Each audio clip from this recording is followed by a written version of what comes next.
그러면 저희가 기도를 하고 시작하려고 하는데요. 오늘은 특별히 저희가 종교개혁자 장깔뱅 목사님을 모시고 기도를 하려고 합니다. 네. 한국에서는 존 칼빈이라고 더 알려져 있는데, 그건 이제 프랑스 발음이 아니고 영어 발음이죠. 그러다 보니까 아무래도 원래 그분이 프랑스 태생이시고 스위스에서 활동을 하셨기 때문에 프랑스 발음대로 읽어드려야 될 것 같아서 제가 이렇게 썼고요. 사실 제가 불어 전혀 못하거든요. 그래서 발음이 맞는지는 잘 모르겠습니다. 깔뱅이 맞는지 모르겠어요. 그냥 학자들이 이렇게 쓰기 때문에 저도 썼는데, 네. 어쨌든 잘 보이시나요? 그 기도가? 예, 네, 네, 보입니다. 네. 루터 바로 다음에 이어서 종교개혁을 일으켰던 분이시고, 사실 한국교에서는 장로교라고도 알려져 있지만, 그 유럽 쪽에서는 개혁교회로 알려져 있어요. 그래서 독일에서도 레폼 키르셰라고 하는데, 레폼 키르셰는 다 칼빈주의 교회라고 보시면 됩니다. 그래서 독일 개신교회는 개신교의 70%가 루터 교회예요. 그다음에 칼빈주의 교회는 정확한 수치는 모르지만 한 대략 5% 안팎이라고 합니다. 그러니까 독일에서는 굉장히 약한 거죠, 칼빈주의 교회가. 그런데 이제 한국에서는 장로교단이 칼빈주의인데 거의 한국은 장로교이기 때문에 한국 교회에서는 굉장히 이제 칼빈이 강하죠. 근데 이제 종교개혁을 일으킬 때 루터는 사실은 온건한 종교개혁자였어요. 그래서 완전히 뭐 개신교를 만들겠다 이런 생각으로 시작한 건 아니고, 그냥 카톨릭 교회 문제점들을 몇 가지 이렇게 고치면서, 그것만 개선해서 하려고 했는데, 이제 깔뱅 자체는 그렇게 극단적인 사람은 아니었다고 합니다. 그래서 루터보다는 좀 급진적이지만, 그래도, 어, 이렇게 가톨릭에서 많이 벗어나려고 했던 사람은 아닌데, 깔뱅파의 사람들이, 안녕하세요. 깔뱅파 사람들이 굉장히 급진적이다 보니까 칼빈주의가 가톨릭에서 많이 멀어지게 된 겁니다. 특히 칼뱅파의 가장 대표적인, 혹시 츠빙글리라고 들어보셨나요? 츠빙글리라고?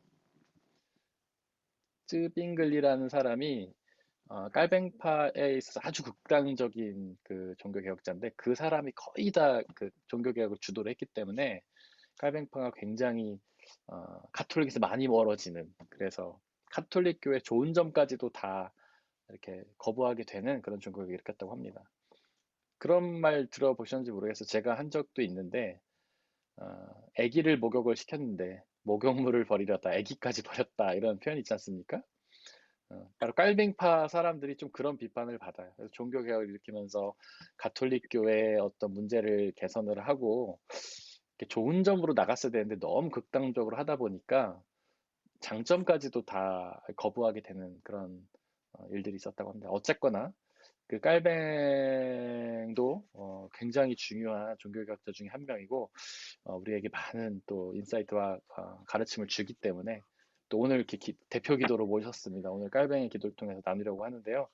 지은자매님 안녕하세요. 안녕하세요. 네, 레아 엄마도 계신데 지금 카메라 안 보이네요. 레아 엄마도 안녕하시죠? 네, 우리 깔뱅의 기도를 우리 한 줄씩 교독하면서 같이 기도를 하려고 합니다. 오늘은 인원이 그래도 한 줄씩 읽기에는 좀 많을 것 같아서 제가 한 줄, 여러분들이 한 줄, 문장이 아니고 한 줄씩 그렇게 돌아가면서 기도를 하겠습니다. 전능하신 하나님, 저희의 저희의 게으름은 게으름은 끊임없는 끊임없는 훈련을 필요하고 힘으로 언제나 저희를 저희를 이끌어 주소서. 이끌어주셔서 저희로 하여금 기꺼이 가르침을 받는 백성이 되게 해주시며 저희의 저희의 사역으로 사역으로 말미암아 즉시 즉시 자발적으로 그리고 하나님께 자발적으로 하나님께 돌아가지 못하는 일이 없게 해주시고 저희의 저희의 잘못으로 잘못으로 인해서 저희 스스로 스스로 하나님께로부터 멀어지는 일이 없게 해주옵소서.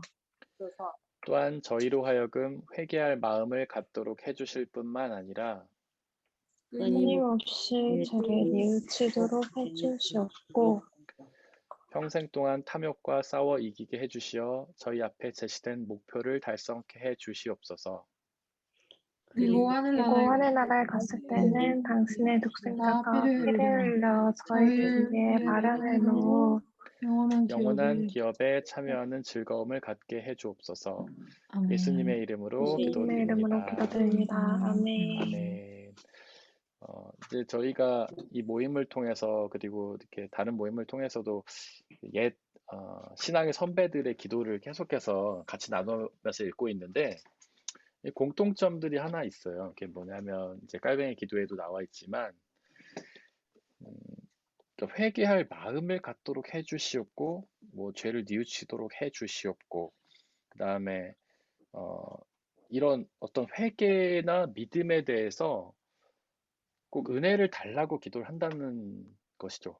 근데 사실 우리는 회개도 내가 하는 거고 믿음도 내가 갖는 거고 이런 생각이 되게 강하지 않습니까? 근데 이제 신앙의 선배들 그렇게 생각하지 않았다는 거예요. 회개조차도 우리는 할 수 없는 아주 죄인이고 우리의 죄를 깨달을 수 없는 믿음조차도 가질 수 없는 그런 어리석은 존재들이고 결국 회개도 믿음도 하나님이 은혜를 주셔야지만 할 수 있다라는 그런 것들을 고백했다는 거죠. 우리가 성경에도 보면 그런 것들을 잘 알 수 있어요, 사실은. 그래서 사실은 우리가 스스로 뭔가 회개를 하고 믿음을 갖는 게 아니라 주님이 은혜를 주시면, 주님이 자비를 베풀어 주시면 우리는 회개하고 믿음으로 나갈 수 있다. 이런 성경이 가르침을 주고 있습니다. 그래서 제가 가끔 이야기하는 것 중에 하나가 옛날부터 예배 시간마다 꼭 드렸던 찬송이 키리의 엘레이손이라는 찬양을 드렸거든요. 이게 무슨 뜻인지 제가 몇 번 말씀드렸죠? 키리에는 주여라는 뜻이에요, 주여. 엘레이손은 자비를 베푸소서. 아마 음악 하시는 분들은 잘 아실 거예요, 이거. 한번 유튜브에 쳐보세요. 이거 키리 엘레이손 되게 많은데 굉장히 좋습니다, 찬양이. 그래서 네. 끝까지 불러주세요, 집사님.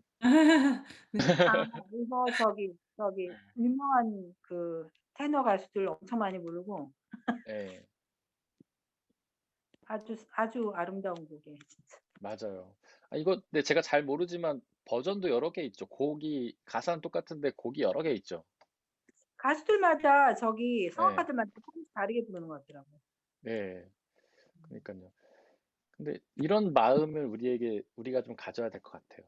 뭔가 이렇게 믿음조차도 내가 할 수 있다, 회개조차도 내가 할 수 있다, 봉사조차도 내가 할 수 있다라는 그런 태도를 우리는 철저히 낮추고 그냥 우리는 주님께 자비를 베풀어 달라고 우리가 회개하고 믿을 수 있는 자비를 베풀어 달라는 기도가 우리에게 필요한 것 같습니다. 오늘도 깔뱅 목사님을 통해서 이런 또 신앙의 귀한 가르침을 받았습니다. 저희가 이제 본문으로 들어가려고 하는데 지난주에 로마서 1장 17절까지 했거든요. 제가 아주 엄청난 숙제를 내드렸었는데 혹시 기억나십니까? 엄청난 숙제? 칼바르트의 믿음에 믿음을 대해서. 넘는 네. 네. 칼바르트가 말하는 믿음에 대해서 이렇게 머릿속으로 대충 정리를 하셔갖고 이렇게 얘기한 게 숙제였는데 다 하셨죠? 하신 분 혹시 숙제 하신 분 중에서 한번 정리해서 말씀해 보실 분 계시면 돌아가면서 한 분씩 모두 다 말했으면 참 좋겠는데요. 네, 매를 먼저 맡겠습니다. 네. 네, 네, 세 가지 말씀해 주셨는데 첫 번째는 네. 네, 아네어 케농으로 네. 하나님이 주님이시다는 것을 인정하고 네. 나를 믿는 교만에서 방향을 네. 전환해서 네, 네. 하나님을 네, 주님으로 고백하는 회개의 네. 자리로 나아가는 것입니다. 네. 그리고 두 번째는 네. 개능으로 네, 네. 인식암이라고도 하고 네. 하나님을 알고 배우고 이해하며 경험하고 네. 발견함으로써 네, 하나님을 제대로 예, 아는 것입니다. 네. 네. 그리고 세 번째는 백켄트니스로 네. 고백을 하는 것인데 성찬과 예. 세례를 통해 자기 고백을 하고 또 네. 복음의 씨앗을 전파해서 네. 입으로 복음을 증언하고 예. 기도를 통해 하나님의 도우심을 성령님의 도우심을 구하고 하나님의 뜻을 구하는 것입니다. 네. 이것은 모두 하나님의 사랑과 이웃 사랑을 네. 포함하는 것으로 가장 최고의 가장 최고의 방법은 네, 복음 전파와 기도라고 할 수도 있습니다. 그리고 네, 궁극적으로는 하나님과의 친교를 의미합니다. 네. 예, 네, 너무 잘하셨어요. 네. 100점 만점에 200점입니다. 입니다. 네, 네, 너무 뭐 훌륭하게 정리를 잘 해주셨고요. 제가 이렇게 이것들을 이제 여러분들이 숙지했으면 좋겠다라고 말씀드리는 이유는 이게 믿음이 무엇인가 해서 너무 잘 정리를 하고 있고, 이런 믿음을 우리가 잘 알고 있어야 올바로 믿을 수 있고, 그리고 결국 이 믿음이 우리를 정말 복음이 되는 거죠. 우리에게 참 기쁨의 소식이 되고 우리를 구원해주고 자유케 해준다고 저는 굳게 믿기 때문에 여러분들이 이거를 머릿속에 늘 기억을 하셨으면 좋겠습니다. 그래서 믿음이라는 것은 하나님을 인정하는 것이고, 나를 인정하던 삶에서 하나님을 인정하는 것이고, 그 다음에 하나님을 알아가는 삶, 인식하는 것이고, 그리고 하나님을 고백하는 삶. 입술로써 자기 믿음을 고백하고, 하나님 앞에 우리의 믿음을 고백하고, 이웃들에게 그 믿음을 고백하는 이것이 이제 믿음이다. 이것들을 늘 머릿속에 그렇게 기억하셨으면 좋겠습니다. 서민경 선생님 너무 잘해주셔가지고, 다른 분들도 다 잘해주실 것이라고 생각하고요. 혹시 좀 덧붙이시고 싶거나 아니면 뭐 질문이 있거나 나누고 싶거나 하는 게 있으실까요? 그 지난주 숙제에 대해서? 덧붙일 게 없어요. 너무 상세하게 잘해주셔가지고. 네. 혹시 그것에 대해서 이해가 안 되시거나 뭐 그런 부분은 없으시고요? 네. 저기 두 번째에서 저기 그 네. 단어를 네. 에어캐논이라고 돼 있잖아요. 그렇죠?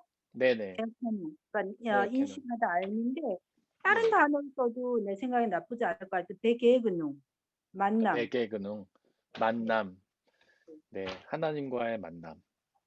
그렇죠. 그러니까 에어캐논, 베개근웅. 베개그니까 만나는 것을 그렇게 예. 단어를 바꾸는 것도 나쁘지 않겠다는 생각을 했어요. 제가 그냥 안 네. 드신 생각에. 네, 그것도 너무 좋을 것 같아요. 사실 하나님과의 만남, 그 알 중에서 하나님을 경험하는 게 있었잖아요. 발견하는 거. 예, 네, 예. 그런 것들은 이제 집사님 말씀하신 백의 근흥의 차원이라고 할 수 있죠. 네. 근데 칼바르트 선생님이 만드신 건데 제가 나중에 천국에서 만나면 한번 건의를 해보도록 하겠습니다.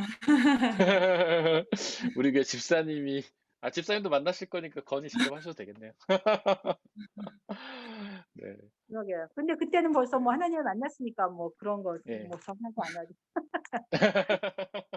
네. 백예근홍이라는 단어도 참 좋은 것 같아요. 백예근홍. 만남. 네. 그 단어가 자체가 주는, 굉장한,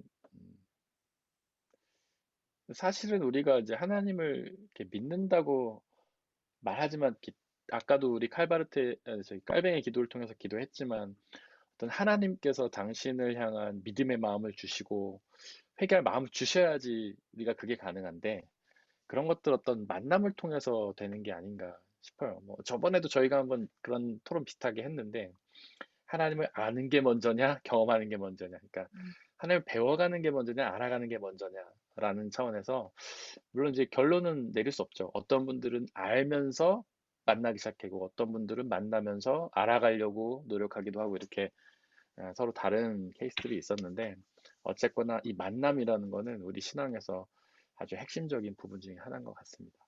네. 너무 귀한 제안 감사드리고요.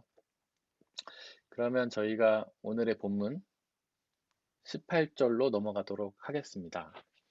본문 18절부터 21절까지는, 그러니까 18절부터 그러니까 오늘 32절까지는 이제 그게 로마서 1장 18절에서 32절 제가 본문으로 다 보내드린 건데 주제가 하나님의 진노에 대한 거예요. 하나님의 진노. 굉장히 이것도 얘기할 거리가 많습니다. 궁금한 점도 많으실 거고. 특별히 그 중에서 하나님의 진노 중에서 18절에서 21절까지는 하나님이 왜 진노하시는가에 대한 부분입니다. 그래서 18절 딱 시작하면 첫 문장이 바로 나오죠. 하나님의 진노가 라고 시작합니다. 그리고 나타납니다. 이렇게 지금 문장이 시작하고 있어요. 여러분들 어떻게 생각하세요? 하나님의 진노라는 거를 어떤 느낌이신가요? 하나님이 진노하신다. 공의로운 하나님. 공의로운 하나님. 그렇죠. 하나님의 공의. 이제 하나님의 공의라는 걸 좀 혹시 풀어 설명해 볼 수 있어요? 하나님의 공의라는 단어가 무슨 뜻인지? 뭐가 하나님의 하나님의 공의예요? 공의는 인간의 네, 선과 악의 기준과 달리 네, 우리가 판단할 수 있는 게 아니고 네, 하나님이 하시는 모든 것이 선한 네, 일이에요. 네. 근데, 네, 그런데 공평한 그것을 네, 그러니까 하나님이 보시기에 네, 하나님의 그 정의에 맞지 않는 것에 네, 대해서 예, 뭐 어떻게 근데 중요한 건 어쨌든 하나님 믿지 않는 부분에 있어서 네. 분노하시는 거죠. 맞습니다. 이제 자매님이 잘 설명해 주셨는데, 하나님의 공의라는 건 뭐냐면, 이제 좀 더 구체적으로 설명하자면, 하나님은 죄가 없으신 분이시고, 죄인과 함께 있을 수 없다라는 거예요. 그러니까 죄는 하나님과 공존할 수 없는 거예요. 그렇기 때문에 우리가 죄를 지으면 하나님과 함께 있을 수 없다. 그게 하나님의 공의죠. 그래서 죄의 삭은 사망이 되는 것. 그러니까 어떤 사람들은 뭐 그렇게 비난하는 사람도 있어요. 하나님 좀 쪼잔한 거 아니냐. 당신이 사람을 창조를 해놓고서 그들이 죄를 지었다고 해가지고 벌을 주는 하나님이 좀 그 소심한 하나님이 아니냐, 막 이렇게 얘기하는 분이 있는데, 근데 그거 자체가 하나님의 공의라는 거예요. 절대 어길 수 없는 거라는 거죠. 하나님은 죄가 없으신 분이고, 그렇기 때문에 죄를 지으면 하나님과 함께 있을 수 없다. 이것이 이제 하나님의 공의라는 거죠. 네. 그런데 이제 이게 좀 하나님의 공의 이렇게 얘기하면 굉장히 딱딱한데, 좀 현실적으로 풀어서 얘기하면은 이제 죄라는 게 하나님을 믿지 않는 거라고 했잖아요. 하나님을 믿지 않는 사람이 하나님과 함께 살 수 없다는 게 공의예요. 예를 들면 우리가 부부 사이에서도 서로 신뢰가 깨지면 같이 살 수 없잖아요. 큰 신뢰가 깨지면 같이 살 수 없잖아요. 근데 그런 거랑 똑같은 거죠. 하나님을 믿지 않으니까 하나님과 살 수 없는 거예요. 이거는 공의라고 말하면 굉장히 딱딱하지만 그냥 그렇게 이해를 하시면 돼요. 그게 공의예요. 근데 그런 공의를 어기면 우리는 이제 하나님의 진노를 받게 되는 것이죠. 그래서 자매님이 이제 진노가 하나님의 공이다 이렇게 표현을 하셨어요. 또 다른 분들은 어떤 느낌이 드세요? 하나님의 진노라는 딱 그 단어를 들으면 어떤 느낌이 드시나요? 화가 나신 거건데 네. 한편으로 엄청 슬플 것 같다는 생각도 들어요. 아, 화가 나시기도 하고 슬프시기도 하시고. 네, 맞습니다. 그렇죠. 이제 네, 또 있어요. 하나 더. 네, 사랑한다고 했으면서 자꾸 네, 진노하니까 조금 네. 힘들어요. 맞아요. 맞아요. 그럴 수 있어요. 왜냐면은, 그러니까 우리가 하나님이 진노하신다라는 거를, 좀 받아들이기 어려워하는 사람들이 많습니다. 우리 지은자매님처럼 생각하는 사람들이 많아요. 그러니까 하나님이 두려운 존재다. 하나님이 진노하신다. 화를 내신다. 또 벌을 주신다. 막 이런 거를 받아들이기 어려워하는 거죠. 그러니까 사랑의 하나님과는 거리가 있다고 생각하는 거예요. 우리는 이제 요한일서 3장 17절에 기록하는 것처럼 하나님은 사랑이신데, God is love인데, 사랑하시는 하나님이 왜 진노하시고 왜 화를 내시고 왜 그분이 우리한테 두려운 존재인가라는 점에 있어서 이렇게 좀 서로 맞지 않는다고 생각을 하는 거죠. 네. 그런데 이제 이 진노라는 단어가 헬라어 원어로 찾아보면 오르게라는 단어예요. 오르게. 네. 오르게. 오르겐 아니고 오르게입니다. 근데 이게 진노라는 뜻도 있는데 심판이라는 뜻도 있어요. 심판. 음. 그러니까 이거를 심판이라고 바꿔 읽어도 문제가 없어요. 똑같아요. 그러니까 하나님의 심판이 나타난다. 이제 좀 이따 저희가 자세히 나누겠지만 어쨌든 불의한 행동을 하는 사람들에게 하나님의 심판이 나타난다. 그러니까 여기서 진노는 심판이라고 이해를 하시면 돼요. 근데 제가 이제 다른 번역 다 찾아봤거든요. 개역개정, 그 다음에 새번역, 공동번역 다 찾아봤는데 전부 다 진노로 번역을 해놨더라고요. 그 다음에 독일어 성경으로는 초른으로 번역을 해놨어요. 그러니까 진노죠, 진노. 다 진노라고 번역해놨어요. 근데 원래 헬라어 원어는 심판이라는 뜻도 있어요. 그다음에 뭐 마태복음에 보면은 이제 심판에 대해서 얘기할 때 이 똑같은 단어를 쓰시기도 하시고, 그러니까 같은 단어를 어떤 맥락에서는 진노로 번역하고 어떤 맥락에서는 심판으로 번역을 했어요. 그래서 저는 이 단어를 보고 어떤 생각 들었냐면, 우리가 하나님의 진노라고 읽기보다는 심판이라고 읽는 게 더 좋지 않겠나 이런 생각이 들었습니다. 심판도 사실 우리는 좀 부정적인 이미지가 있죠. 그러니까 심판 받는다 그러면 꼭 벌 받는 느낌이잖아요. 근데 심판이란 것의 원래 의미는 뭐냐면요, 가른다는 뜻이에요. 가른다. 마태복음 25장에 하나님의 심판에 대한 비유들이 나오죠. 거기 보면 계속 가르는 거예요. 뭘 가르냐면 하나님을 믿는 사람과 믿지 않는 사람을 가르는 거예요. 알곡과 쭉정이를 가르는 거예요. 나누는 거예요. 구별하는 거죠. 구분하는 거죠. 이게 심판이라는 거예요. 그러니까 심판을 우리가 떠올리면 맨날 매 맞고 혼나고 이런 것만 생각하지만, 사실은 심판은요, 나누는 거예요. 하나님을 믿는 사람과 믿지 않는 사람을 나누는 거예요. 그러니까 그렇게 보면 저는 하나님이 사랑이라는 그런 개념과 이 진노가 모순되는 게 아니라고 생각해요. 진노라고 번역하면 모순되는 것처럼 느껴지죠. 사랑의 하나님이 왜 진노하시는가. 근데 이거를 심판이라고 번역하면 모순되지 않는 거예요.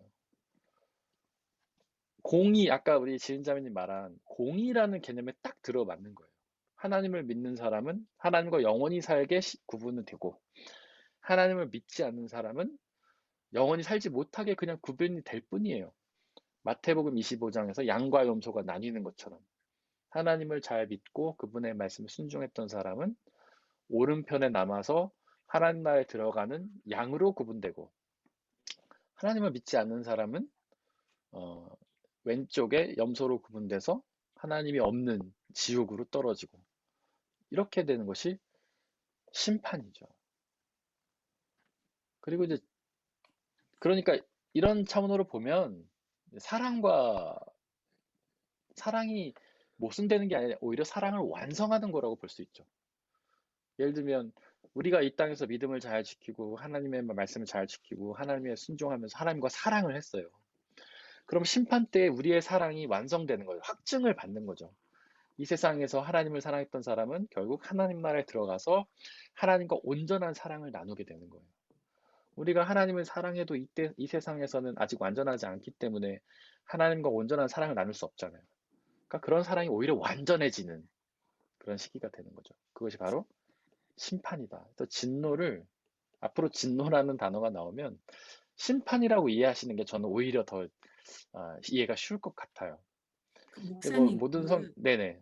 네, 그 진노를 네. 약간 이차원적으로, 그러니까 이 세상에서 사는 동안에는 네. 사랑이고, 왜냐하면 저는 하나님의 진노가 약간 부모의 부모가 자식한테 화를 내잖아요. 예를 들어서 네. 지훈이가 잘못을 하면 저도 막 네. 혼내잖아요. 약간 네. 세상에서는 빨리 회개하고 돌아오라고 하는 화, 네.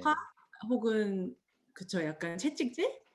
네. 그리고 이제 그 죽음 이후에 네. 심판하시는 그 두 개로 네. 나눠서 생각할 수도 있을까요? 네.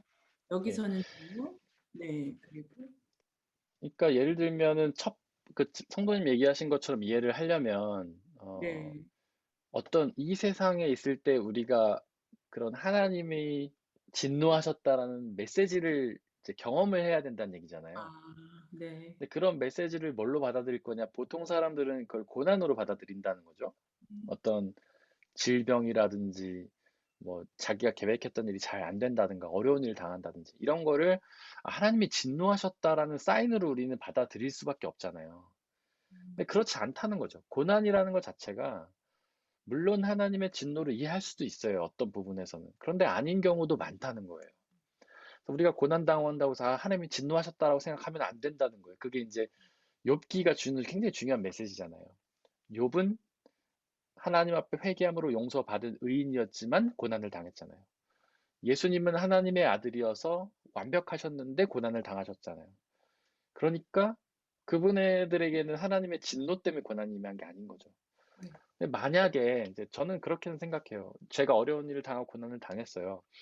그러면 내가 믿음을 돌아보고 점검해보고 하나님 앞에 올바로 서려고 하는 노력은 좋은 것인데, 고난 자체를 하나님의 진노로 생각하는 거는 옳지 않은 경우가 훨씬 많다는 거죠. 오해할 수 있다는 거예요.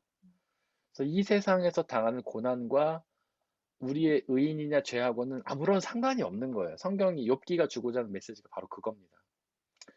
그러니까 세상에서 평탄하게 사는 사람들 중에 믿지 않는 사람도 많잖아요. 뭐 재벌가 이런 사람들 떵떵거리며 잘 사는데 하나님 믿지 않아도 잘 사는 사람도 있잖아요. 그러니까 그런 거를 봤을 때는 꼭 하나님의 진노 이코르 우리 부모들이 자녀에게 주는 어떤 벌로 생각할 수는 없다는 거죠. 본인이 그렇게 생각해서 신앙을 점검하는 건 좋은 일이지만 모두 그렇게 볼 수는 없다는 거죠. 네.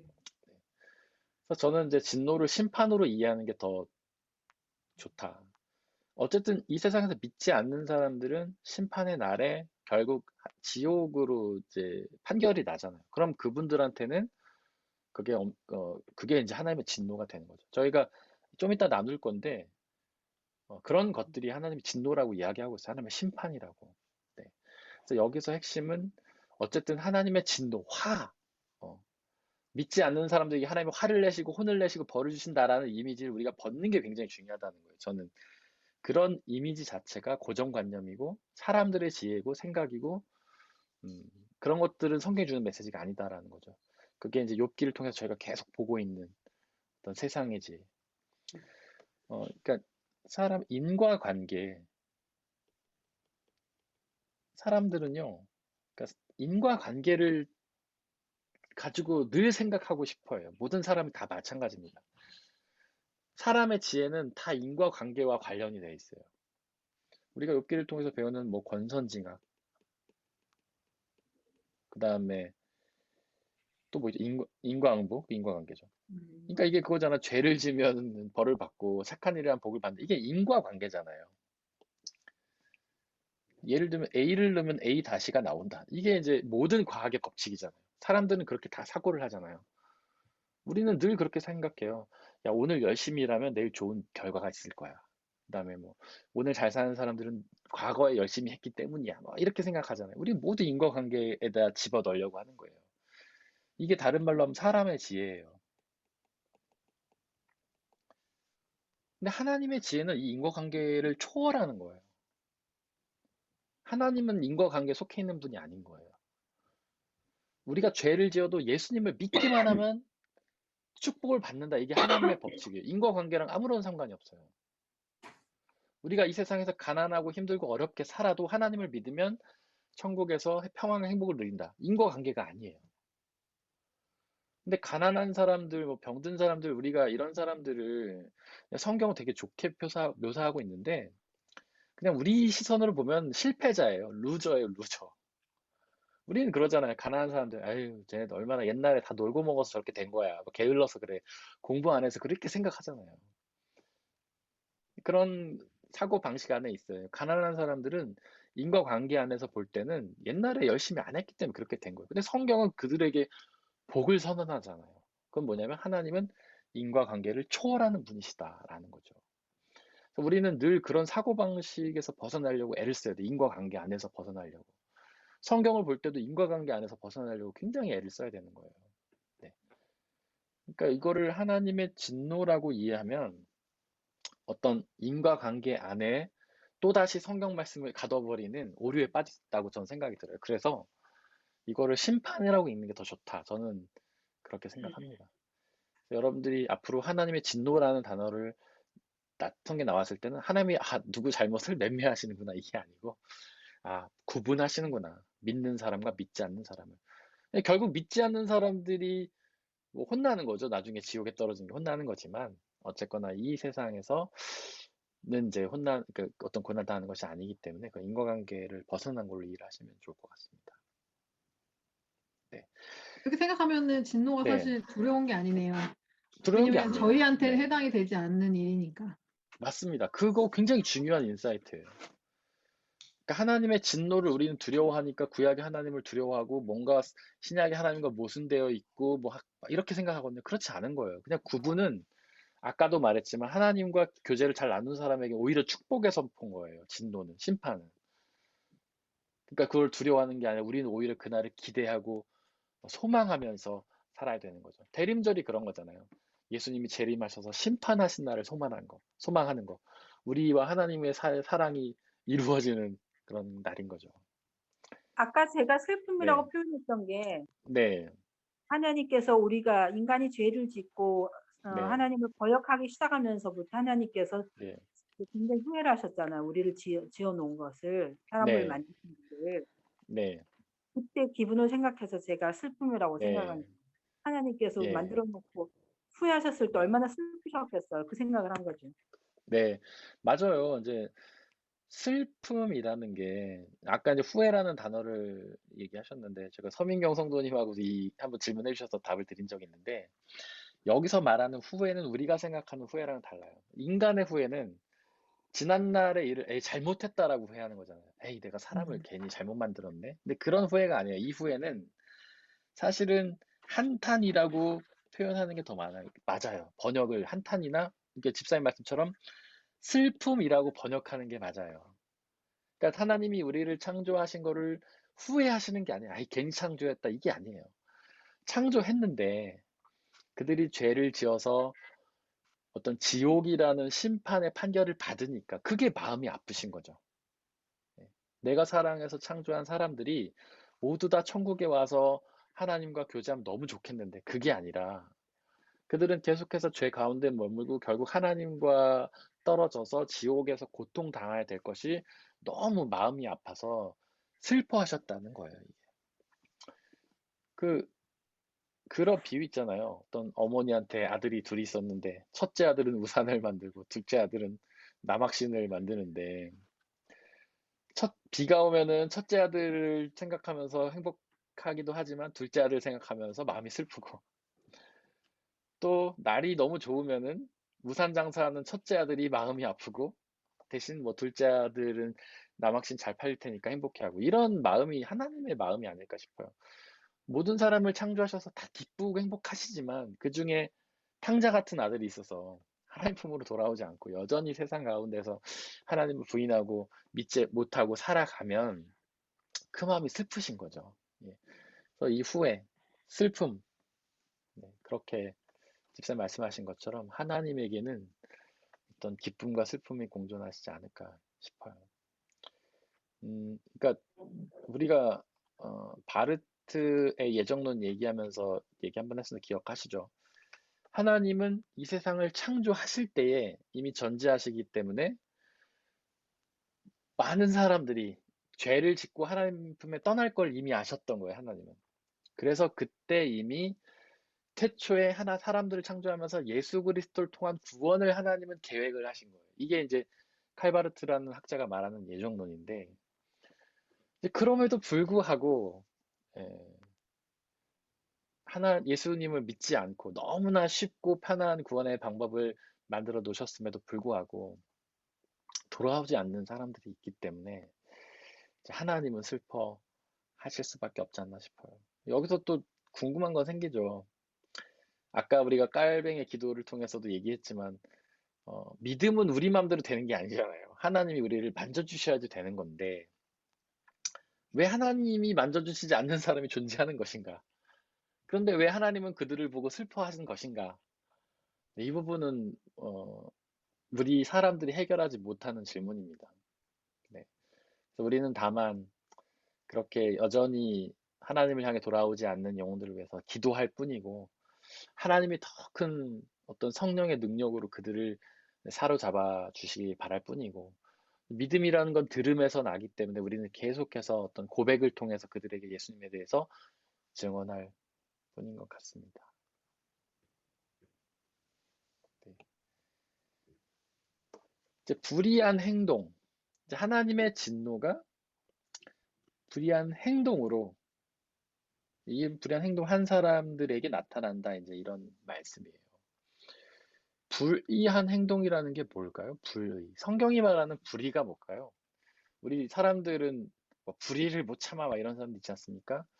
그 요즘 연예인 중에 김보성이라고 뭐 의리를 굉장히 강조하는 연예인, 불의를 못 찾는다고 막 그렇게 하는데 성경이 말하는 불의는 뭘까요? 하나님을 믿지 않는 것, 네, 맞아요. 하나님을 믿지 않는 게 불의예요. 그러니까 성경이 말하는 의, 우리는 뭐 굉장히 도덕적인 거를 떠올리죠. 윤리적이고.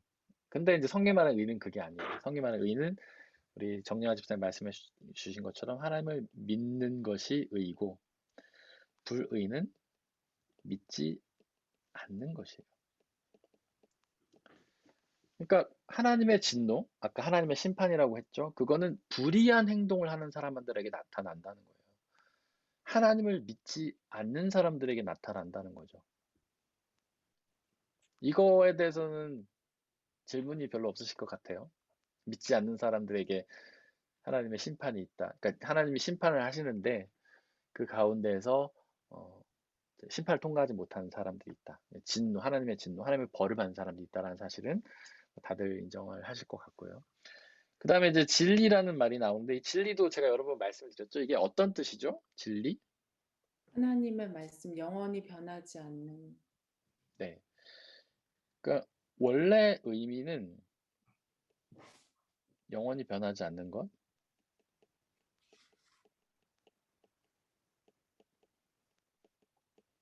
영원히 변하지 않는 사실은 이 세상에 없죠. 하나님 말씀밖에. 그래서 결국 하나님의 말씀이라는 것인데, 혹은 하나님 자체, 그냥. 또 하나의 뜻이 있어요. 이제 진리라는 그 원어가 알레테이아라는 말이거든요. 이 알레테이라는 단어가 두 가지 뜻을 품고 있어요. 두 번째는 우리 서민경 선생님이 말씀해 주신 것처럼 영원히 변하지 않는 것. 첫 번째 뜻 혹시 뭔지 아십니까?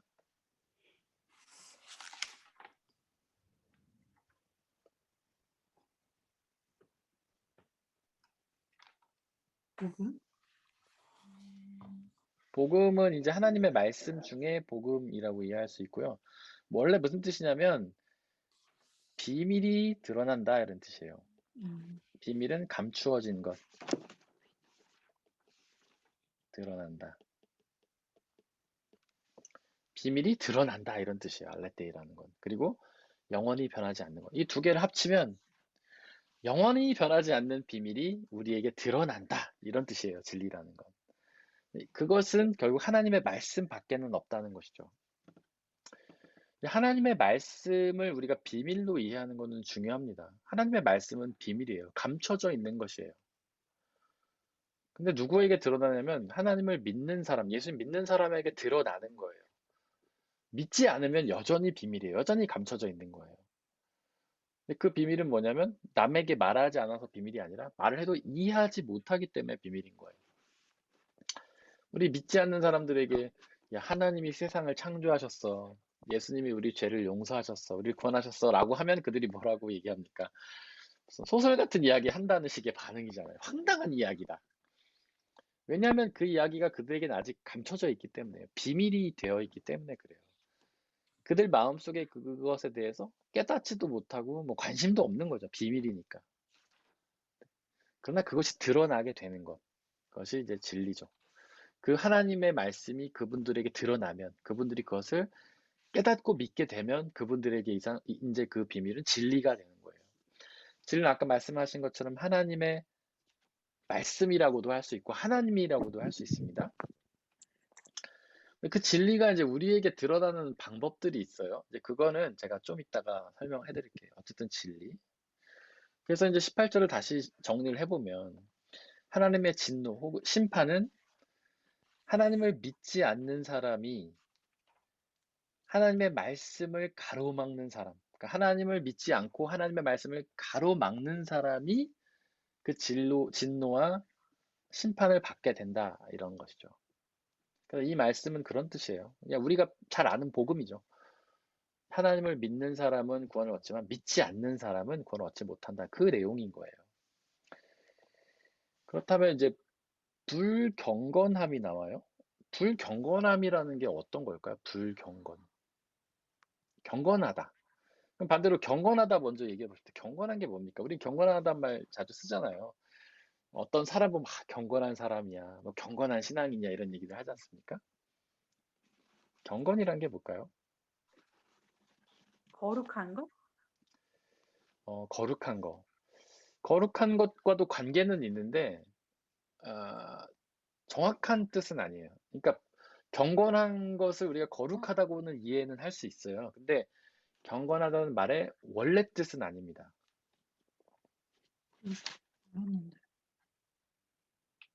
이게 이 불이랑 똑같은 뜻이에요. 단어는 다른 건데 이제 이 불이는 아디키아라는 뜻이에요. 아디키아라는 말이에요. 아디키아. 불경건은 아세베이아. 아이고 말도 어렵죠. 이 말이 다른 말인데 뜻은 같아요. 하나님을 믿지 않는, 하나님 믿지 않는. 그러니까 불경건이라는 건 하나님을 믿지 않는다라는 뜻이에요. 그래서 우리가 어떤 사람에게 경건하다라는 표현을 쓸 때는 그 사람이 잘 믿는 사람이라는 뜻인 거예요. 근데 보통 이제 우리는 뭘 갖고 경건하다고 하냐면, 예를 들면 뭐 교회 열심히 나오고, 기도를 열심히 하고, 헌금도 많이 하고, 봉사도 많이 하고, 이런 사람들을 경건하다라고 표현을 하죠. 그러니까 즉 우리의 겉모습을 보고 평가를 하는 거예요. 예수님 당시에 가장 경건하다는 이야기를 들었던 사람들이 바리새인들이죠. 그들은 뭐 겉으로 드러난 행위에 있어서는 그 누구도 따라올 수 없을 만큼 대단한 사람이에요. 사실 어떤 신앙적인 종교적인 행위로 볼 때는 예수님보다도 더 인정받던 사람이었어요, 당시에. 예수님은 오히려 비난받을 때도 있었죠. 그러니까 안식일법을 어기기도 하셨고, 예수님은. 그래서 이제 사람들이 아, 예수님은 먹고 마시기 좋아하는 분이야, 놀기 좋아하셔, 이런 평가를 받기도 하셨어요, 예수님. 그러나 바리새인들은 사람들에게 경건하다는 칭찬을 많이 받던 사람들이에요. 그러니까 경건하다는 말을 우리는 어떤 율법적인 행위, 겉모습을 보고 판단해서 쓴다는 거죠. 그러나 이 경건하다는 말의 원래 뜻은 믿음이 좋다라는 뜻인 거예요. 이 의롭다라는 거랑 똑같은 거죠. 그래서 우리는 누군가가 경건하다, 경건하지 못하다라고 판단할 수 있을까요? 없을까요? 없어요. 없죠. 왜냐하면 우리는 그 사람의 마음에 있는 믿음을 볼 수 없잖아요. 예수님이 이제 바리새인들한테 회칠한 무덤이라고 얘기하셨어요.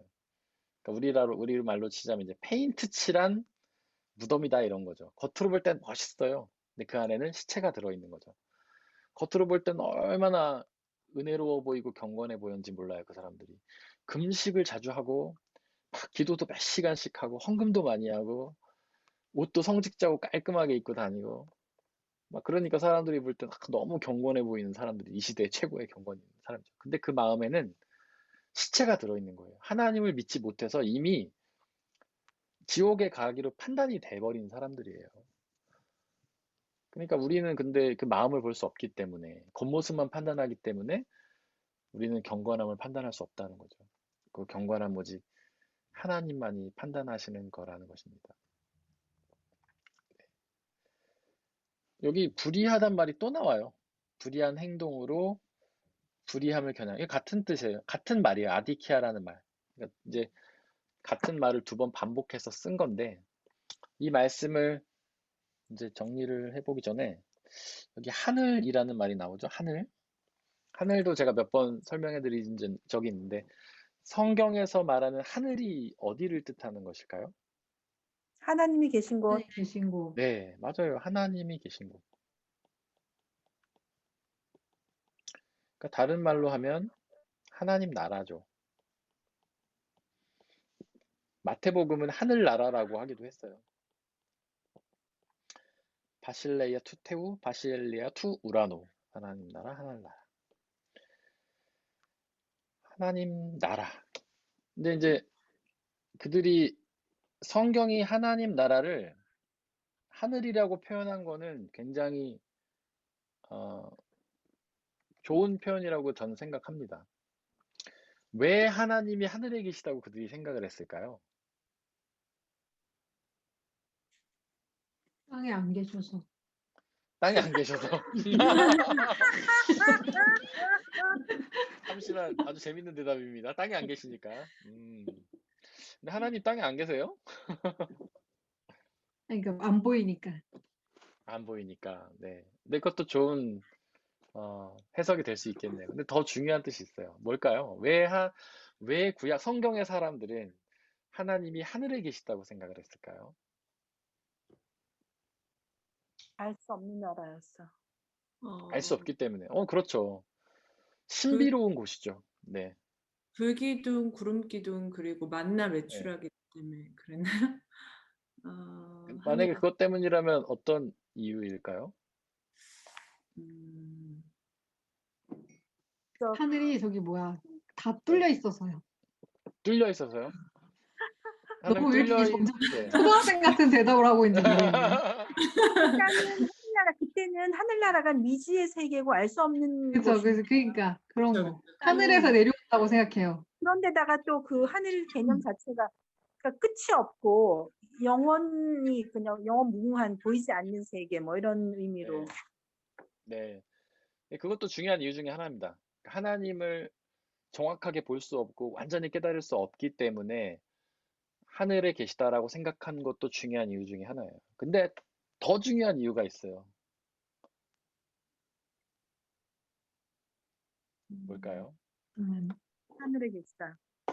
네. 왜 하늘에 계시다 이거 재밌네. 우리가 계속 갈 수 얘기해봐야 되겠다. 없는 곳. 네. 그러니까 그게 그렇죠. 근데 미지의 세계 그게, 그건 네, 아까 그래요. 하셨잖아. 네, 정리아 집사님 말씀하신 거랑 같은 맥락인 것 같아요. 미지 아, 집사님이 계신 미지의 알았던 것 또 같은데. 아저씨 개그를 제가 또. 아니 예전에 주기도문 할 때 말씀하셨던 것 같은데. 네, 제가 여러 번 얘기했어요. 이거는 사실 여러 번 얘기했고. 아, 네. 하나님이 통치하시는 곳. 근데 하나님 지라서. 통치하시는 곳이 하나님 나라인데 그곳이 하늘인 거는 아니죠. 하나님이 통치는 이 세상도 하시잖아요. 이 땅도 하시기 그거 아니죠. 때문에 그런 뜻은 아니죠. 이게. 네. 무슨 뭘까요? 뜻이죠? 승천하셨기 네. 때문에 그런 거 아닌가요? 네? 예수님이 승천하셨다는 거는 예수님이 하나님 나라로 들어가셨다라는 이제 표현으로 이해를 하시면 됩니다. 근데 그러니까 지금 하늘나라의 네. 개념은 예수님 오기 전에도 그렇게 생각한 거잖아요. 네, 맞아요. 구약에서부터 그렇게 생각을 했고 창조하신 분이 하늘에 네. 계신다. 근데 그게 왜 하늘이에요? 창조랑 하늘이 무슨 상관이에요? 아니 하늘이 많이 있어야 땅이 근접했어요. 있고 네. 빛과 아니 많이 어둠. 그런 거 접근했어요. 아닙니까? 많이 접근했는데 하늘에 물이 있잖아요. 하늘에 물이 뭐라 돼? 무슨 물이 있죠? 빛과 무슨 물? 어둠. 빛이 빛도 궁창, 있고 궁창. 빛도 있고 비도 있고 이게 뭐 하는 거예요? 빛이랑 비가. 아, 생명의 근원이 하늘에서부터 내려오니까. 맞아요.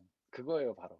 아, 옛날에는 하늘에 햇볕이 있고 비가 있었잖아요. 네. 네, 햇볕과 비가 모든 생명의 근원이에요. 햇볕과 비가 없으면 생명이 시작할 수 없어요. 이 세상에 있는 모든 존재들, 풀잎도 그렇고 동물도 그렇고 다 햇빛과 비를 통해서 그것들이 운용이 되잖아요. 그래서 하늘에서 그게 있었기 때문에 창조주 하나님이 하늘에 계시다고 생각한 거예요. 하늘에서 빛이 내리고 비가 왔기 때문에. 태초에 하나님이 빛이 있으라, 창세기 1장 3절에 보면 빛이 있으라 하시잖아요. 네. 가장 먼저 빛을 창조하셨거든요. 그리고 거기 보면 하늘 위 궁창, 하늘 아래 궁창이 나오는데 그 궁창이 하늘이란 뜻이에요. 그러니까 하늘에다가 빛을 만드시고 그 다음에 이 세상을 만드시고 그 하늘로부터 빛과 비를 내리셔갖고 이 세상에 생명을 이제 운용하신 거죠. 그래서 하나님이 하늘에 계시다고 생각한 이유는 하늘에 생명의 근원이 있다고 생각했기 때문에 그래요. 하늘에 생명의 근원이 있고 하나님은 창조주시니까 바로 하늘에 하나님 계시다라고 생각한 것이죠. 그러니까 우리가 생각하는 것보다 훨씬 더 굉장히 뭐랄까 깊이가 있는 생각이었던 거죠. 성경 자체가. 그러니까 이게 공간의 어떤 하늘 우주 끝 저 끝 하나님 계시다라는 뜻이 아니라 물론 근데 더 중요한 거는 하나님이 생명을 창조하시는 분이시고 생명의 근원은 되는 곳에 계셨다라는 신앙의 표현이라고 우리가 이해를 하시면 돼요. 그다음에 뭐 그런 거 있잖아요. 엘리야가 구름 타고 하늘로 올라갔다라든가 예수님이 하늘로 올라가셨다. 이런 거는 다 뭐 정말 이렇게 하늘로 예수님이 날아 올라가셨다라고 생각하는 것보다는 생명의 근원인 하나님 곁으로 가셨구나 이렇게 이해하는 게 더 좋고 더 좋은 해석이라고 생각하고 그다음 요한계시록에 보면 예수님이 재림하실 때 하늘에서 구름 타고 오신다는 내용이 있어요. 근데 그것만 딱 들으면 사람들이 떠올리는 게 예수님이 그럼 손오공? 뭐 이렇게 한단 말이에요. 교회 안 다니는 사람들 예수님 그럼 손오공인가? 그거 너무 보고 근둔을 타고 싶었는데. 근둔 보고 싶으셨어요? 네. 네. 아니 근데 구름 타고 오실 수 있죠. 저는 뭐 그게 부인하는 게 아니라 그거를 우리에게 얘기해 주고자 하는 그 말씀 우리에게 얘기해 주고자 하는 정말 중요한 내용은 하늘에 생명의 근원이, 그러니까 생명의 근원이 있는 곳에서 예수님께서 그 생명을 가지고 우리에게 오신다. 이게 이제 핵심이라는 거죠. 그래서 구름 타고 이 세상에 오는 거에 관심을 두기보다는 예수님이 생명을 갖고 이 땅에 오는 게 더 중요하다는 거죠. 그러니까 이런 표현들이 어떤 신학자는 뭐라고 얘기를 하냐면 달을 가리키는 손가락이라고 얘기해요. 달을 가리키는 손가락. 예를 들어서 제가 저기 달이 있습니다라고 했어요. 그럼 여러분들은 어떤 반응을 보여야지 정상이죠? 달을 저 달 보름, 네, 달을 봐야 되잖아요, 달을. 저 달 보름달이다. 너무 크고 예쁘네. 이래야지 되잖아요. 근데 제 손가락을 보면서, 목사님 손가락 왜 이렇게 짧아요? 이럴 사람은 거의 없지 않습니까? 그러면 저의 의도를 잘 모르는 거잖아요. 근데 바로 이런 게 그런 거라는 거죠. 성경이 하늘을 말할 때, 구름을 말할 때, 야, 하늘에서 하나님 계셔, 구름에 계셔라고 얘기하면은, 야, 달이 저기 있어 하는데 손가락만 보고 있는 거랑 같은 의미라는 거예요. 그것이 정말 말하고자 하는 의미를 우리는 알아야 된다는 거죠. 달이 저기 있구나. 보름달이네. 것처럼 성경을 보면서 하늘로부터 나타난다는 것이 하나님이 생명의 근원이시고 생명의 근원 되신 곳에 하나님이 계신 거구나. 이렇게 우리가 이해를 하는 것이 더 정확하다라는 거죠. 이런 표현뿐만 아니라 기적의 사건도 마찬가지예요. 기적. 뭐 예수님이 예를 들면 물로 포도주를 만드셨다든가 어떤 사람들을 고치셨다든가 죽은 자를 살리셨다든가 이런 거 자체만 매달려갖고 주님 저에게도 그런 기적을 베풀어 주세요. 제가 지금 물을 갖고 있는데 이게 포도주가 되게 해주세요라든지 뭐 제가 지금 아무것도 없는데 저에게 돈이 생기게 해주세요라든지 제가 그런 거는 기도할 수 있겠지만 어쨌든 그런 것만 생각하면 그 기적 사건이 우리에게 말하고자 하는 정말 본질은 관심이 없고 그냥 손가락만 보고 있는 거라는 거죠. 그럼 기적 사건이 우리에게 말하고자 하는 바는 뭐냐면 예수님이 바로 하나님이시다라는 거예요. 생명의 주관자라는 것이에요. 그래서 물로 포도주를 만드셨다는 게 이 세상의 창조주시기 때문에 가능한 일이다라는 걸 우리한테 보여주는 것이고 병자를 고친다는 것도 병의 근원조차도 하나님이 만지실 수 있다라는 걸 우리한테 고백해 주는 거고 죽은 자도 살린다는 것도 예수님이 바로 생명의 창조자이신 하나님이다라는 사실을 우리에게 전해주는 게 더 중요한 내용이라는 거죠. 그냥 기적만 경험하려고 하는 거는 손가락만 보고 있는 것이고 그 기적이 정말 말하고자 하는 거 하나님은 창조주시다 생명의 주관자시다라는 사실을 믿고 매달리는 것이 성경이 우리 말하고자 하는 바들을 우리가 정확하게 이해하는 거라는 것이죠. 그래서 여러분들이 성경 읽을 때는 그냥 단어 하나가 주는 어떤 이야기에만 관심을 갖기보다는 이 맥락이 정말 이야기하는 게 뭔가 도대체 이런 것에 우리가 더 관심을 가진 게 더 중요하다는 겁니다. 그래서 18절 말씀을 이제 다시 정리해 보면 이런 거예요. 하나님의 심판은 하나님을 믿지 않고 하나님이 우리에게 전해주신 어떤 진리의 말씀, 계시의 말씀을 가로막는 하나님을 믿지 않는 사람들을 향해서 내려온다라는 거죠.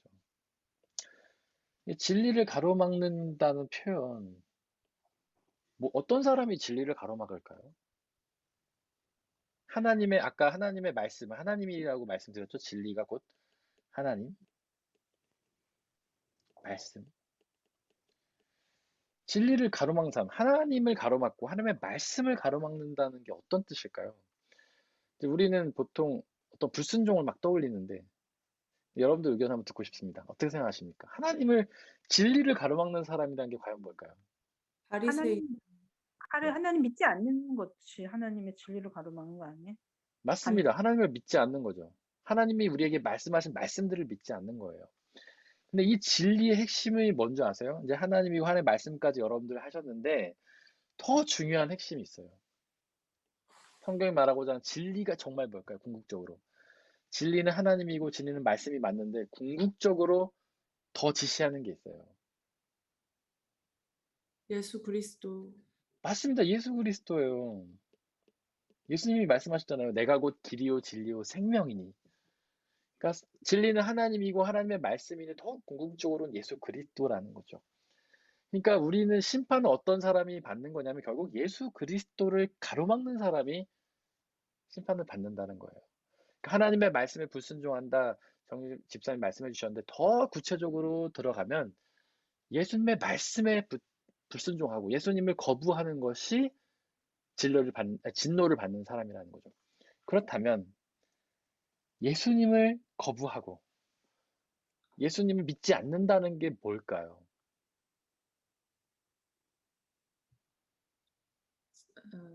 하나님의 의가 아닌 자기 의를 위해 사는 사람, 예를 들어서 바리새인 네. 같은 사람들이요. 맞아요. 정확하게 대답하셨어요.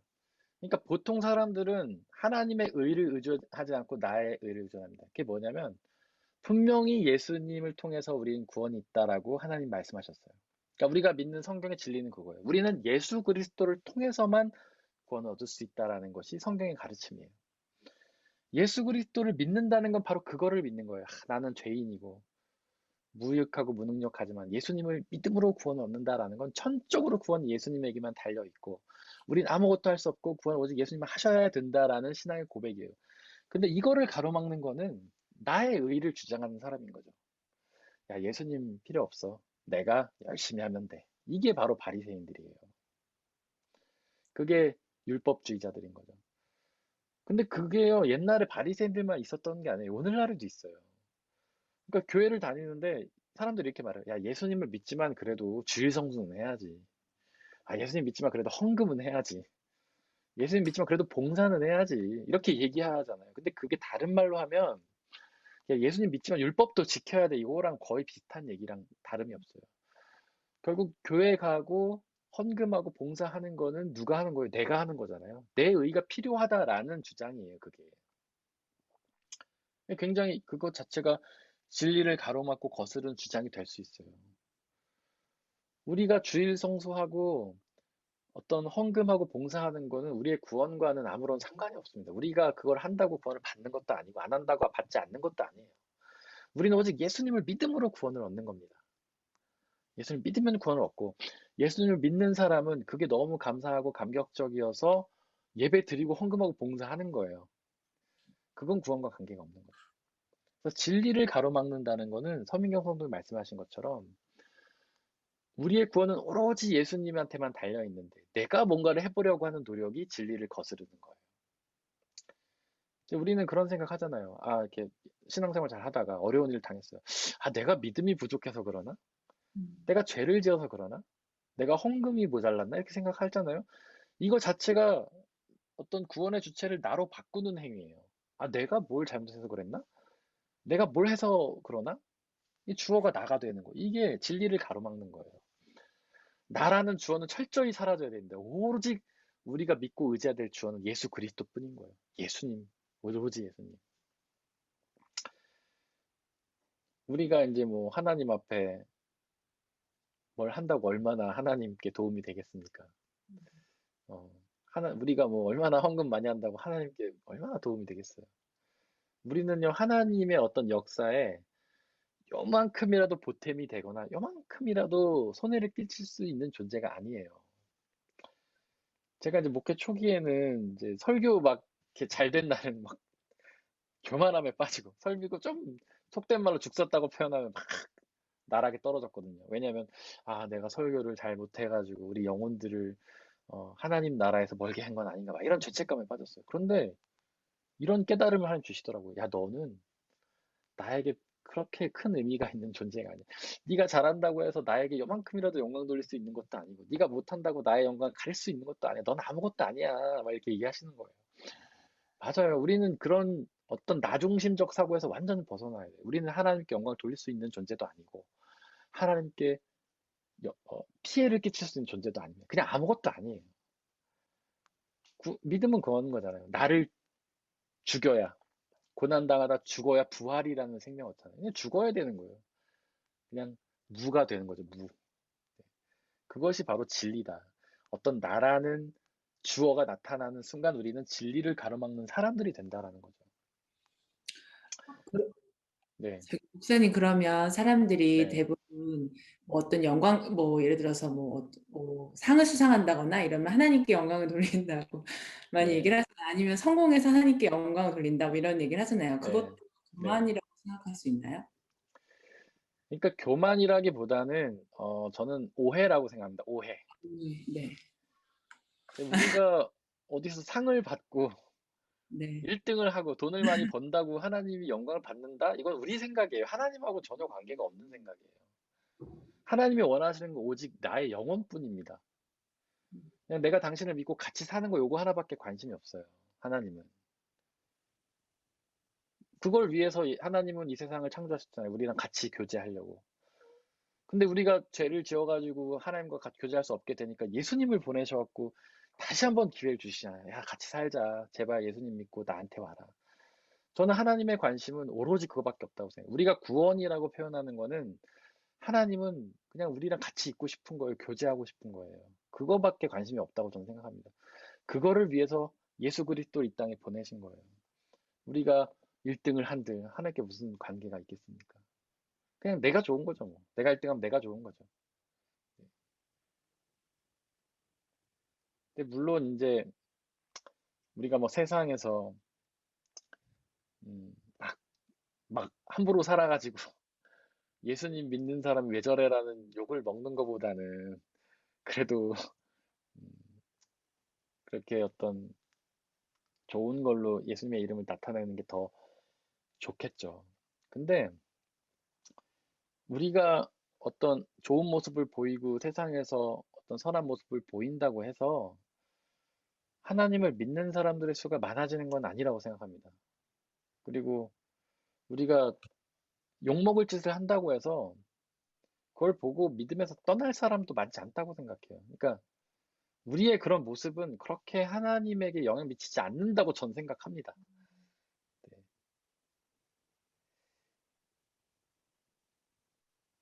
네, 갑자기 분위기가 굉장히 어두워졌네요. 지금 너무 심각하게 다들 너무 조용히 아니요. 계시고. 아니에요. 생각해보고 있었어요.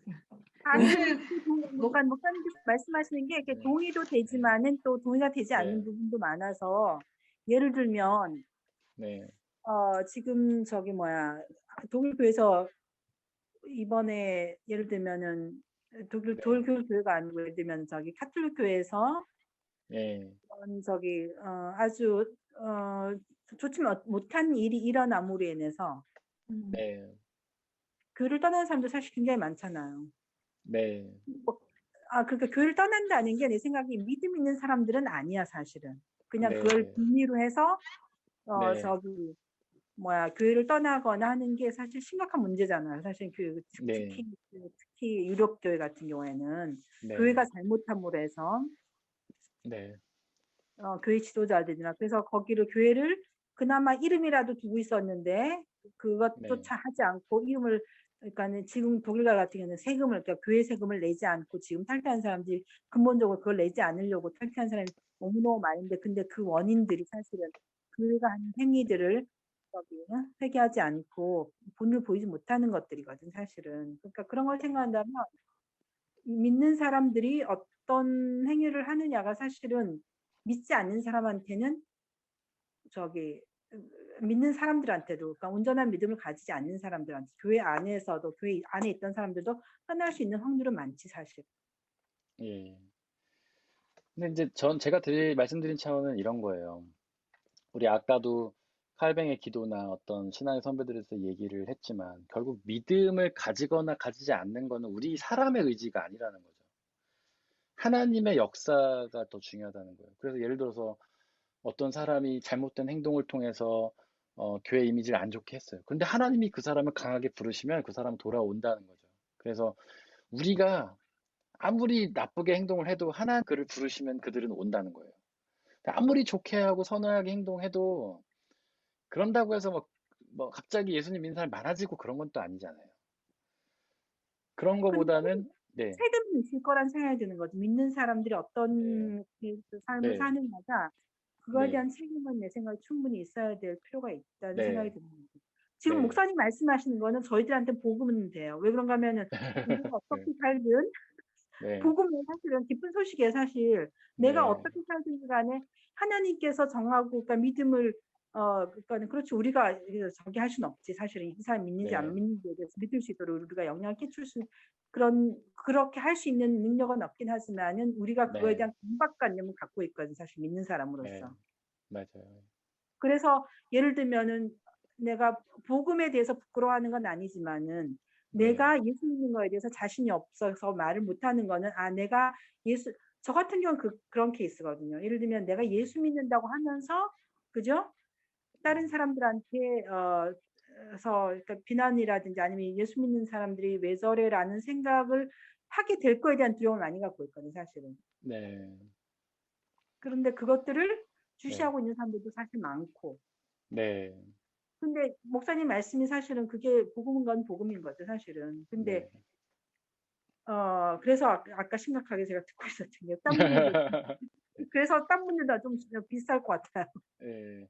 그러니까 집사님 말씀처럼 우리가 예수 믿는 사람으로서 분명히 우리도 이제 도덕적으로 더 나은 존재가 돼야 되는 건 맞아요. 근데 그게 세상의 빛과 소금 역할을 하는 것이고 우리에게 책임이 있는 건 맞습니다. 하지만 중요한 거는 우리는 완전할 수 없다는 거죠. 우리 안에 죄의 본성이 남아 있다는 거예요. 우리는 아무리 노력해도 100%는 안 된다는 거예요. 근데 우리는 반드시 넘어지고 실수할 때가 온다는 거죠. 그러니까 그런 것에 대해서 우리는 노력해야 되지만 그거로 구원이 결정되는 것도 아니고 완전할 수 없음에 대해서도 우리는 인정할 수 있어야 된다. 이제 이런 차원의 말씀이 되는 거죠. 결국 구원은 하나님이 결정하시는 거고 비록 우리가 실수하고 넘어져서 세상의 어떤 빛과 소금 역할을 하지 못하고 오히려 하나님의 이름에 먹칠을 했다 하더라도 그래도 괜찮다는 거예요. 하나님께서 대신 역사하시기 때문에. 그게 복음의 의미가 그게 맞아요. 집사님 설명하신 것처럼 복음이라는 건 그래서 복음인 거예요. 다른 그 어떤 걸로도 우린 구원을 얻을 수 없어요. 왜냐하면 우리는 그 어떤 것도 완벽하게 해낼 수 없기 때문에 그래요. 우리는 도덕적으로 완벽할 수 없잖아요. 그러니까 일부러 내가 비도덕적이 돼야지 하는 게 아니라 도덕적으로 하려고 노력해도 결과가 도덕적이지 않은 게 되게 많잖아요.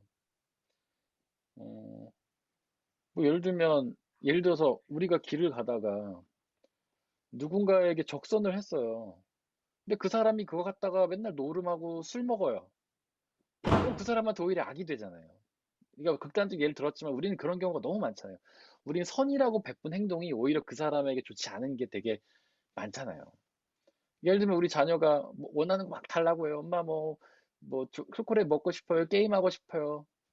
그러면은 착하게 해주려면은 다 들어줘야 되는데 그게 그 아이들한테 좋은 결과를 주는 게 결코 아니잖아요. 그런 거라는 거예요. 우리는 그 한계 안에 갇혀 있다는 거예요. 우리는 일단 아무리 노력해도 도덕을 행할 수도 없고 심지어 우리는 도덕을 판단할 수도 없다는 거죠. 뭐가 옳은 것인가. 제가 흔히 드는 예 중에 일부 다처, 일부 일처가 있잖아요. 이슬람에서는 일부 다처가 선이에요. 거기서는 여러 명의 여자랑 결혼하는 게 거기선 도덕적인 거예요. 근데 여기서는 한 여자랑 결혼해야 되잖아요. 다른 문화권에서는. 그게 도덕이잖아요. 우리는 도덕이 뭔지 구분도 못하고 행할 수도 없다는 거예요.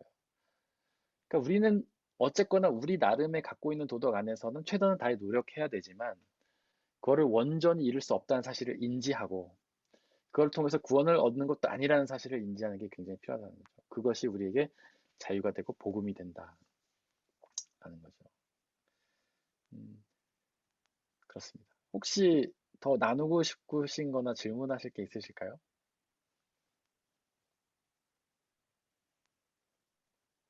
근데 여기 지금 네. 죄송해요. 계속 저기에서 아닙니다. 제가. 아닙니다. 하늘 나라의 문제 말이에요. 하나님께서 어디 네. 계실까? 그건 지금 네. 고민하고 있는데, 아, 그러니까 네. 구약 때부터 하나님께서는 하늘에 계실 거라는 생각과, 그리고 여기도 지금 네. 18절에도 하나님의 진노가 하늘로부터 나타납니다. 그렇죠? 네. 네. 그렇단 말이에요.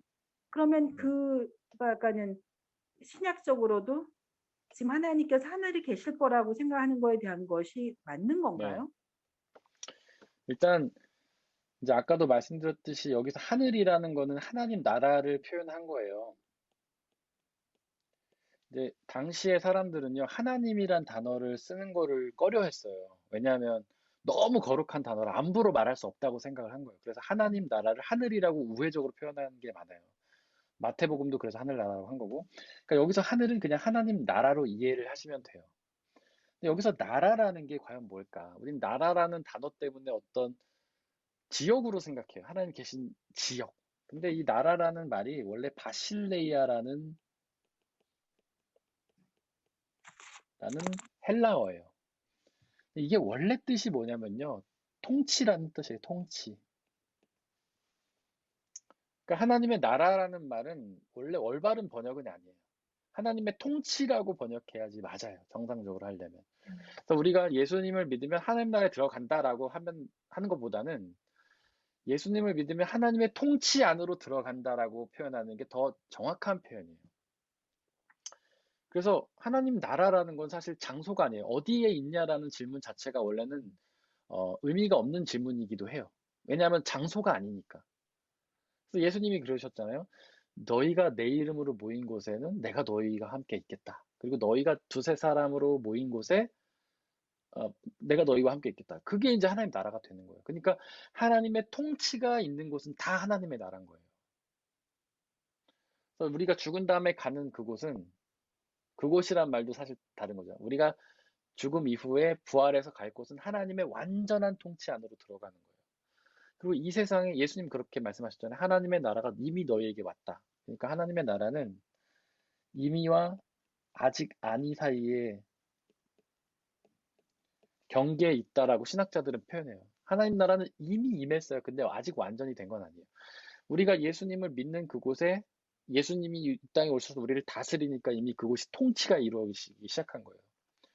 그래서 만약에 여러분들의 가정이 하나님을 믿는 사람들이 있다면 거기가 하나님 나라고, 교회가 하나님의 나라고, 하지만 완성되지 않은 하나님 나라. 그러나 나중에 우리가 죽음 이후에 부활하면 하나님의 완성된 통치 안으로 들어가게 되는 거죠.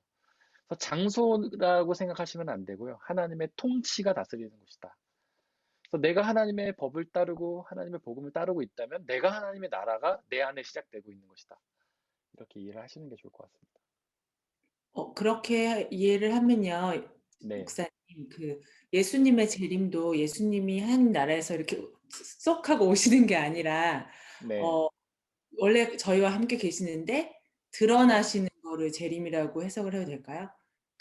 근데 이제 그렇게는 얘기할 수 없는 게 네네, 예수님이 승천이란 걸 하셨잖아요. 네네, 그건 뭐냐면 예수님이 하나님 나라의 통치, 완전한 하나님의 통치 안으로 완전히 가셨다는 뜻이에요. 네네, 그러니까 아까 우리가 하늘이라는 걸 얘기하면서 어떤 미지의 세계, 신비한 세계라는 얘기를 했죠. 네. 그건 뭐냐면 우리가 볼 수도 없고 경험할 수 없는 세계라는 뜻이에요. 하늘이라는 게. 네. 근데 예수님이 승천하셨다는 거는 예수님이 우리가 볼 수 없는, 경험할 수 없는 세계로 들어가셨다는 뜻도 돼요. 아, 대신 성령님이 우리 안에 오셨죠. 네. 그래서 우리 안에 성령이 함께 계시는 거예요.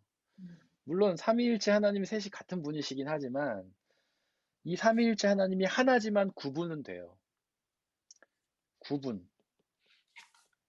삼위라는 건 한 분이지만 세 변의 모서리가 있잖아요. 서로 역할이 다르다는 거예요. 네네. 예수님은 승천해서 하나님 나라에 계시고 성령 하나님이 우리 안에 들어오셨다라고 얘기를 하는 게 정확한 표현입니다. 물론 이제 예수님이 하나님과 같은 분이시니까 예수님 우리 안에 계시다라고 해도 우리는 뭐 고백적으로는 문제가 없는데 예, 그렇게 우리는 이렇게 구별할 필요가 있어요. 왜냐하면 제가 아까 삼위 얘기하면서 하나지만 구별이 있다라고 얘기했죠. 여기가 성부 하나님이라고 쳐요. 여기가 성자 예수님, 성령 하나님. 한 분 하나님이신데 서로 모습이랑 역할이 달라요. 성부 하나님은 영이시죠. 네. 성자 예수님은 육신을 입으신 하나님이에요. 그분에게는 육신이 있어요. 몸이 있어요. 그러니까 서로 구분되는 점이 있죠. 성령 하나님도 영이죠. 그러면 성부 하나님과 성령 하나님 뭐가 다른가? 활동 장소가 달라요. 성부 하나님은 하늘에 계세요. 생명의 근원에 계세요. 창조의 근원에 계세요. 근데 성령 하나님은 우리 모두의 마음속에 와 계신 거예요. 이런 게 달라요. 그래서 우리가 이런 구별은 반드시 해줘야 됩니다. 예수님이 이 땅에 지금 함께 계시다라고 표현하기보다는 성령 하나님께서 우리 안에 함께 계시다. 이렇게 표현하는 것이 좀 더 정확한 표현이라고 할 수 있습니다. 네. 또 혹시 또 질문이나 나누고 싶은 게 있으신가요? 네. 근데 사실 제가 어려운 이야기들을 했어요. 여러분들이 뭐 교회에서 굳이 배우지 않던 이야기들 제가 했는데 아까 정영아 집사님 저에게 해주신 말이 정답이에요. 저는 이런 것들을 알아야 우리가 복음을 정말 복음으로 경험할 수 있다고 생각합니다. 우리가 복음이라고 이름을 붙이는데 그 소식을 들었을 때 기쁘지 않은 경우가 되게 많잖아요, 사실. 그 이유는 뭐냐면 복음을 정확하게 알지 못하기 때문이에요. 왜냐하면 예수님이 요한복음 8장 32절에서 진리가 알지니 진리가 너희를 자유롭게 하신다고 했거든요. 우리가 복음을 정확히 알면은 우리는 자유와 기쁨을 느끼게 돼 있어요. 그래서 이런 것들을 제가 이야기하는 이유는 이런 것들 알게 되면 여러분들이 복음이 정말로 복음으로 다가오기 때문에 그래요. 자, 이 18절 말씀을 한번 정리를 다시 해서 이야기를 하고 마치도록 하겠습니다. 다음 달에는 18절 말씀을 여러분들의 언어로 한번 얘기해 보는 걸로 숙제를 드리도록 하겠습니다. 하나님의 심판은 하나님을 믿지 않고 예수 그리스도를 믿음으로 구원을 얻는다는 사실을 가로막고 부인하는 사람들의 어떤 불신앙을 겨냥해서 하나님 나라부터 우리에게 내려옵니다. 이렇게 이해하시면 돼요. 그러니까 쉽게 말하면 예수님이 우리의 죄를 위해 돌아가 주셨고 그 예수님을 믿기만 하면 구원을 얻는다는 그 사실을 믿지 않고 거부하는 사람들에게 심판이 있게 된다. 이런 뜻이죠. 그러니까 예수님을 믿으면 구원을 얻고 믿지 않으면 지옥에 간다는 얘기를 이렇게 어렵게 바울이 써놓은 거예요. 바울 나쁘죠? 네. 쉬운 복음을 이렇게 어렵게 써놨나. 네. 네, 이제 혹시 여기까지 질문이나 나누고 싶으신 게 있으실까요? 네, 아까 집사님 말도, 집사님 네, 말씀도 그렇고, 목사님 말씀도 그렇고, 저는 네, 지난주 목사님 설교에서 네, 그, 그러니까 결국엔 그게 다 우리의 그 틀 안에 그러니까 그게 진짜 한계라고 느껴지는 게 예, 뭐냐. 우리한테는 사실 자유가 있잖아요. 자유의지가. 네, 네, 그래서 결국에는 다 자기가 하나님과의 관계에서 옳다고 생각하는 대로 하는 것이고, 사실 네, 그거를 극복하지 못한 부분도 또 우리의 한계인 것인데, 네, 또 사실 그게 뭐 어떤 거 하나 이렇게 해야 되지 않냐, 저렇게 해야 되지 않냐라고 사실 또 정의할 수가 없는 게 또 네, 어떤 사람에겐 그게 실족하는 일이 될 수도 있고, 어떤 사람에게는 또 다른 문화권에서는 그게 옳은 일이 될 수가 있기 때문에 네, 결국에는 그게 어떻게 이렇게 해야 된다, 저렇게 해야 된다라고 할 수가 없어서 네, 그게 그런 것 같아요. 그러니까 음, 자유라는 뜻 안에서 이게 뭐랄까. 네, 그러니까 근데 그게 반대로 생각하면 정말 우리가 자유할 수 있는 것 같아요. 그것 네, 때문에. 네, 네, 맞아요. 아주 정확한 핵심을 이제 이야기하셨는데, 제가 이 얘기도 몇 번 드렸어요. 이제 선과 악.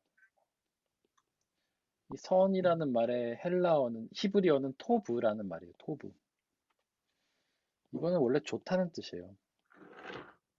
창세기 2장에 보면은 하나님이 세상을 창조하시고 보시기 좋았다 하셨을 때 토브라고 하신 거예요. 토브. 근데 이 말이 선으로 바뀌었어요. 왜 이 말이 선이 됐냐면 많은 사람들이 좋다고 하는 게 선인 거예요. 그러니까 선이 사람마다 다를 수밖에 없어요.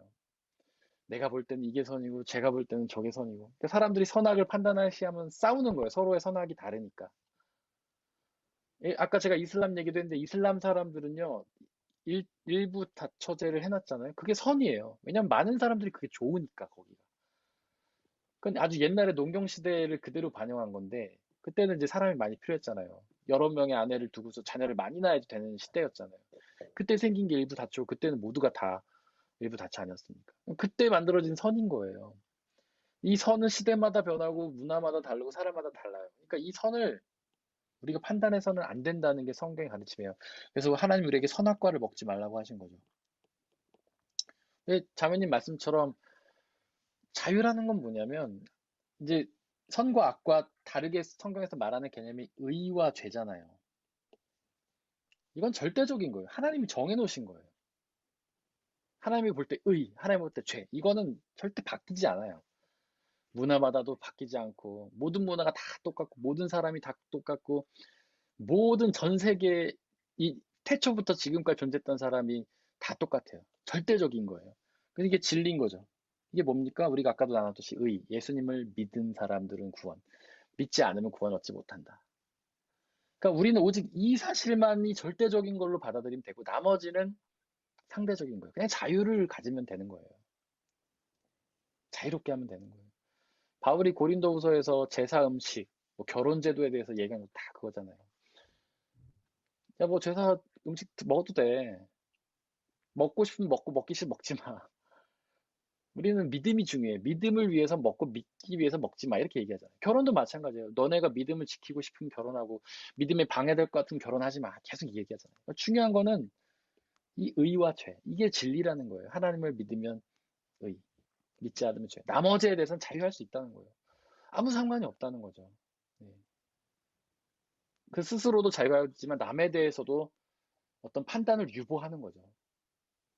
내가 볼 때는 안 좋은데, 그거는 선과, 저건 좋은 거야, 나쁜 거야, 이게 아니라 내가 좋아하는 거고 내가 싫어하는 것 뿐이에요. 내가 싫어하는 걸 남에게 강요하면 안 되잖아요. 근데 선악은 그렇게 접근을 해야 된다는 거죠. 지은자매님 너무 네, 좋은 단어 해주셨습니다. 혹시 더 질문이나 나누고 싶으신 게 있으실까요? 저는 오늘 그 네, 구절 중에서 진리를 가로막는 사람이라는 구절이 딱 머리에 박혀서 네, 진리를 가로막는 사람이 되지 않기 위해 간절히 이게 저는 네, 정말 믿지 않아서 교회를 다니지 않는 사람보다는 아까 네, 말씀하신 대로 바리새인들처럼 네, 교회 다니고 열심히 하지만 그 마음의 중심이 하나님께 가 있지 않고 자기 의를 위해서 살고 네, 그리고 사실 지금 한국 교회가 엄청 많이 지탄을 받고 있잖아요.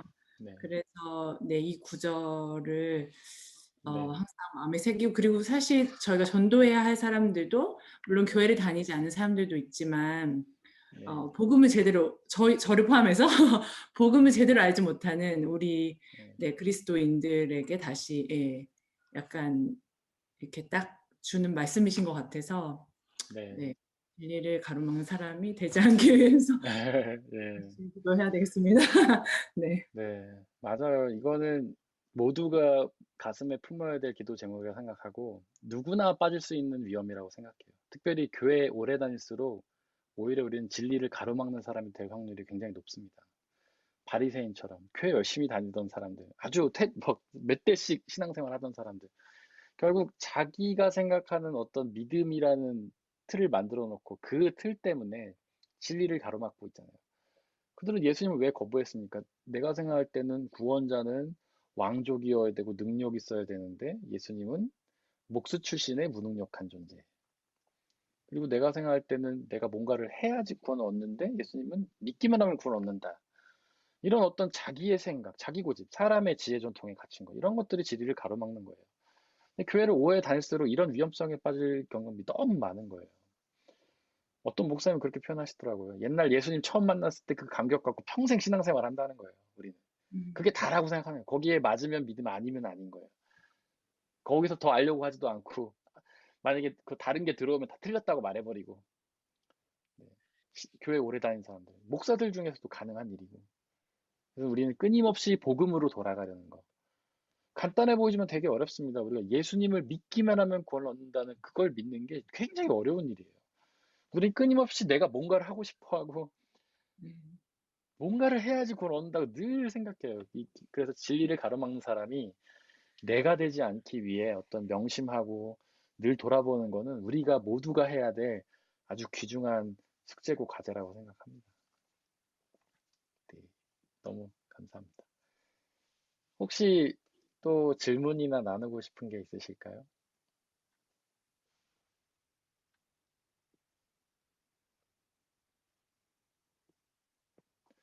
네. 오늘의 말씀이 여러분들에게 부담이 되기보다는 기쁨이 되셨으면 좋겠고요. 아멘. 네, 아멘. 나 같은 사람도 구원해 주신다는 그런, 저는 이 말씀이 굉장히 위로가 됐어요. 나같이 진리를 전하기보다는 가로막는 사람도 하나님께서 구원해 주신 거, 이런 게 굉장히 복음이 됐고요. 여러분들에게도 그랬으면 좋겠습니다.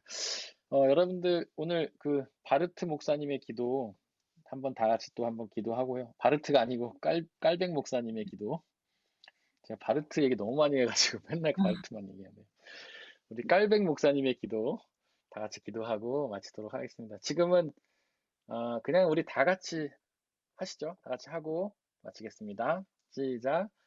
전능하신 하나님, 저희의 게으름은 끊임없는 훈계를 필요로 하므로 언제나 저희를 일깨워 주소서. 저희로 하여금 기꺼이 가르침을 받는 백성이 되게 해주시며 저희의 폐역으로 말미암아 즉시 그리고 자발적으로 하나님께 돌아가지 못하는 일이 없게 해주시고 저희의 잘못으로 저희 스스로 하나님께로부터 멀어지는 일이 없게 해주옵소서. 또한 저희로 하여금 회개할 마음을 갖도록 해주실 뿐만 아니라 끊임없이 죄를 뉘우치도록 해주시옵고 평생 동안 탐욕과 싸워 이기게 해주시며 저희 앞에 제시된 목표를 달성케 해주시옵소서.